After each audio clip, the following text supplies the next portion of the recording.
Assalamualaikum warahmatullahi wabarakatuh. Selamat pagi adik-adik semua. Ya, kalau Pak Guru sampaikan selamat pagi, maka adik-adik sampaikan pagi luar biasa. Ya, Pak Guru coba satu sekali lagi. Selamat pagi. Oke, tepuk tangan. Iya, jadi perkenalkan terlebih dahulu. Pak Guru berasal dari Gorontalo, ya. Jadi nama Pak Guru adalah Zulkifli Taib. Karena kita baru pertemuan pertama, jadi Pak Guru perkenalkan nama Pak Guru terlebih dahulu. Iya. Sebelum itu, Pak Guru ingin menyampaikan terima kasih kepada adik-adik semua yang sudah menghadiri pertemuan perdana atau pertama pada hari ini. Semoga di pertemuan berikutnya kita masih akan tetap bersama. Ya. Selanjutnya, baik, sebelum kita mulai pembelajaran pada hari ini, alangkah lebih baiknya kita berdoa terlebih dahulu ya. Ketua kelas silakan memimpin pembacaan doa pada hari ini. Silakan.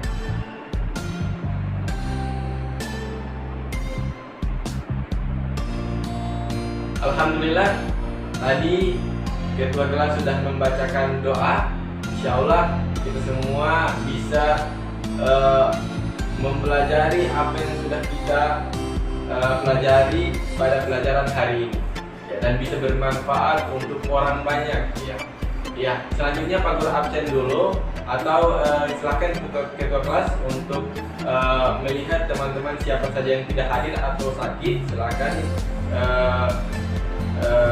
sampaikan ke Pak Guru siapa saja yang tidak hadir atau sakit dan sebagainya. Ya, terima kasih. Jadi yang pertama, karena ini Pak Guru pertama kali masuk, alangkah lebih baiknya silahkan adik-adik memperkenalkan nama adik-adik semua ya, dari ketua kelas terlebih dahulu. Silahkan. Oke, terima kasih. Selesai ya untuk perkenalan pada hari ini. Selanjutnya kita masuk pada pembelajaran hari ini ya adik-adik. Jadi sebelum kita mulai lagi pembelajaran hari ini, Pak Guru akan memberikan contoh atau memperlihatkan dua gambar ya ke adik-adik. Silakan adik-adik memperhatikan gambar yang sudah Pak Guru perlihatkan ini ya. Jadi tugasnya adik-adik adalah melihat atau mengklasifikasikan apa-apa saja perbedaan antara gambar yang pertama dan juga gambar yang kedua. Ya, silakan. Jadi saya akan tampilkan di samping saya ini ada gambarnya. Gambar yang pertama dan gambar kedua. Jadi misalnya kalau di gambar yang pertama ada gelas yang pecah, kemudian kalau di gambar kedua ada gelas yang utuh dan juga mengkilat dan lain-lain. Silakan adik-adik melihat dan tentukan, atau silakan adik-adik mencatat di gambar A ini apa saja yang sudah adik-adik lihat ya. Silakan.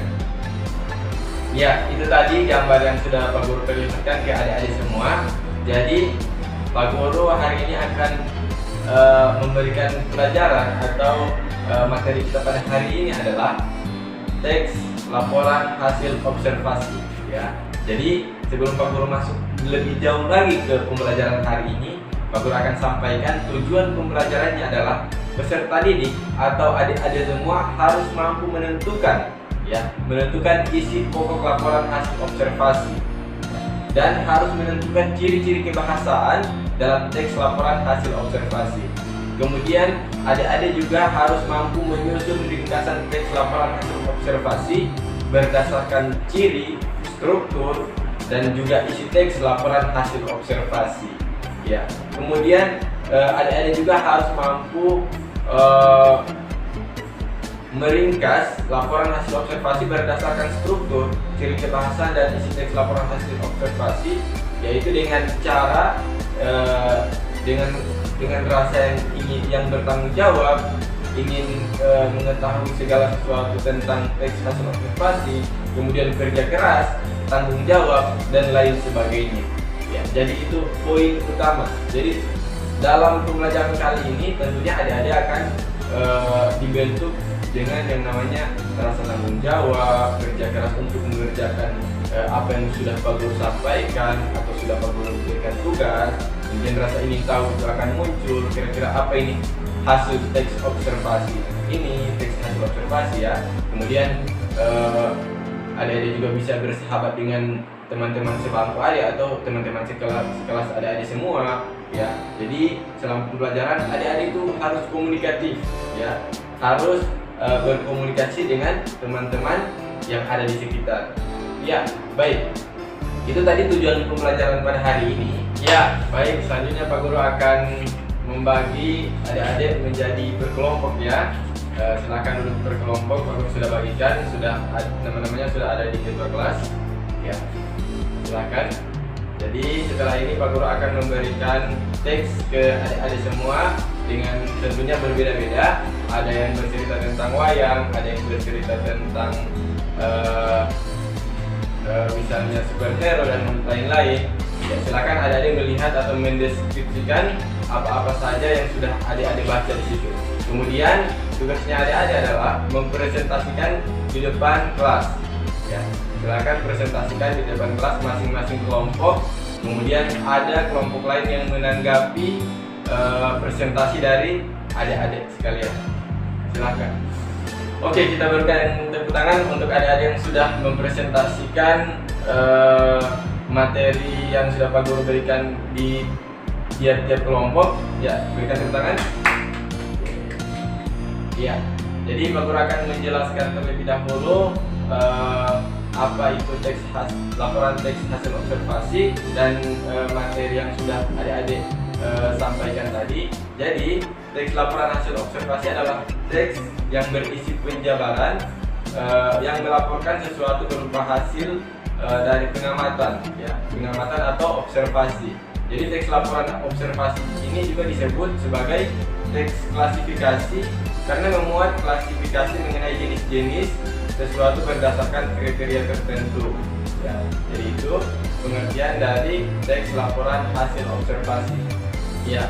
Kemudian tujuan dari teks laporan hasil observasi ini adalah yang pertama untuk penelitian ya. Kemudian yang kedua untuk memberikan informasi terbaru kepada pembaca misalnya.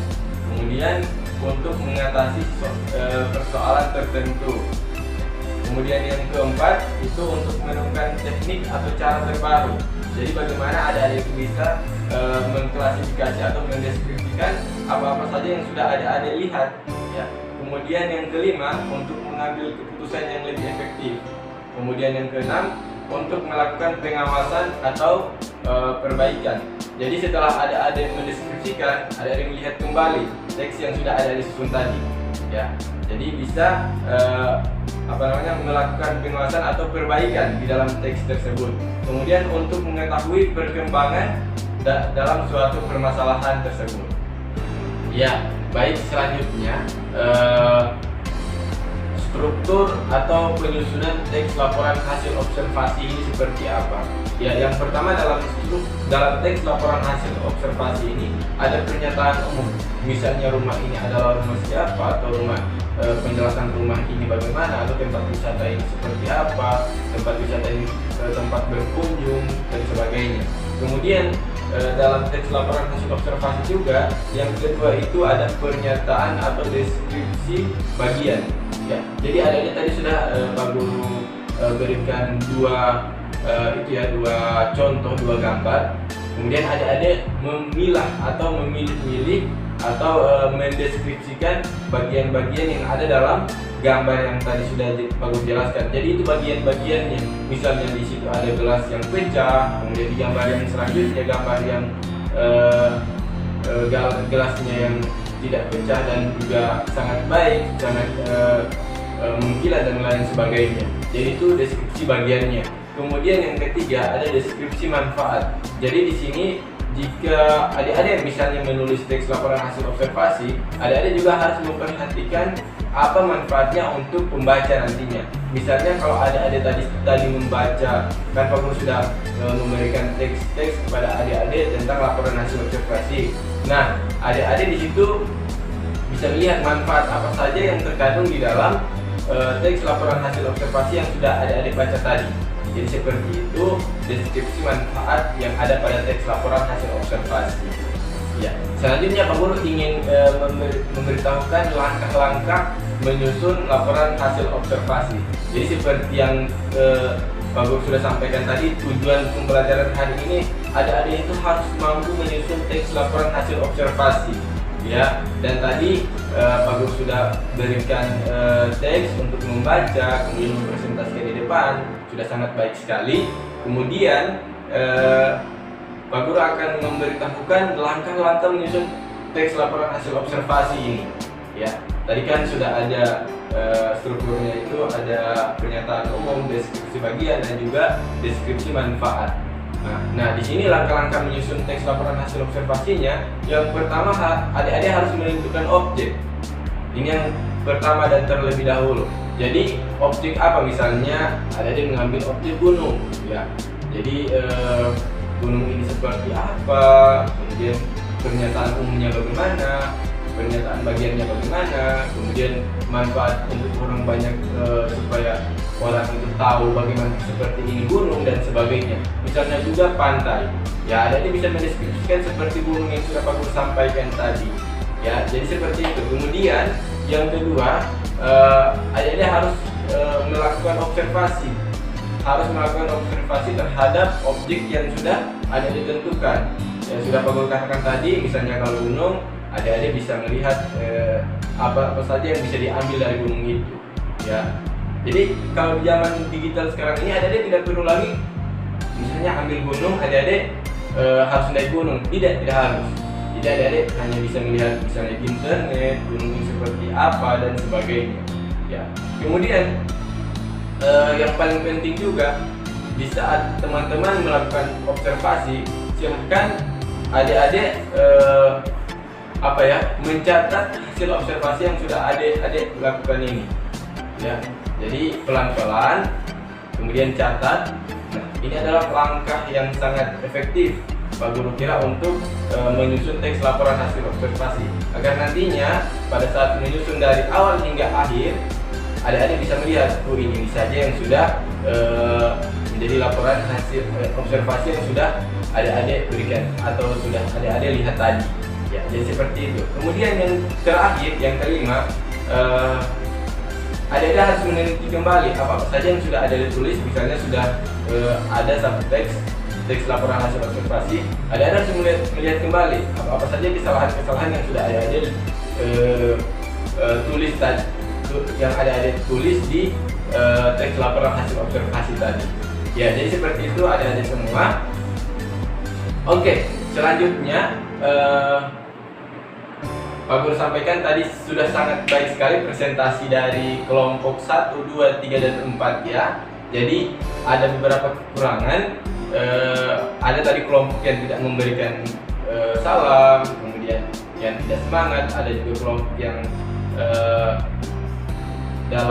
dalam kelompoknya ada hanya beberapa orang saja yang aktif dan yang lain tidak aktif. Ya, jadi untuk pertemuan kedepannya Pak Guru harapkan adik-adik semua yang menghadiri pelajaran Pak Guru, pelajaran Bahasa Indonesia, harapannya bisa seluruhnya tampil untuk memberikan kontribusi dalam setiap presentasi yang akan diadakan nanti. Ya. Selanjutnya Pak Guru akan diberikan penilaian. Jadi kelompok yang terbaik mempresentasikan teks hasil laporan observasi tadi jatuh di kelompok 2. Iya, tepuk tangan untuk kelompok 2. Jadi adik-adik semua jangan berkecil hati ya kelompok-kelompok lain. Jadi untuk kedepannya kelompok-kelompok lain harus jadi yang lebih baik lagi. Ya, jadi harus jadi yang lebih semangat lagi. Iya, satu lagi Pak Guru ingin sampaikan, jika memang ada penjelasannya Pak Guru yang kurang dimengerti atau memang adik-adik kurang setuju dengan gaya pembelajarannya Pak Guru, silakan adik-adik bisa sampaikan kepada Pak Guru langsung. Misalnya Pak Guru melakukan pembelajaran terlalu cepat. Ya. Jadi silakan sampaikan, nanti Pak Guru akan koreksi di dirinya Pak Guru nanti untuk pembelajaran berikutnya. Ya. Ya, jadi itu dulu. Pak Guru mohon maaf apabila terjadi banyak kesalahan atau kurang komunikasi dengan ada di semua. Nanti kita akan lanjutkan di pertemuan berikutnya. Billahi taufiq wal hidayah. Wassalamualaikum warahmatullahi wabarakatuh. Terima kasih.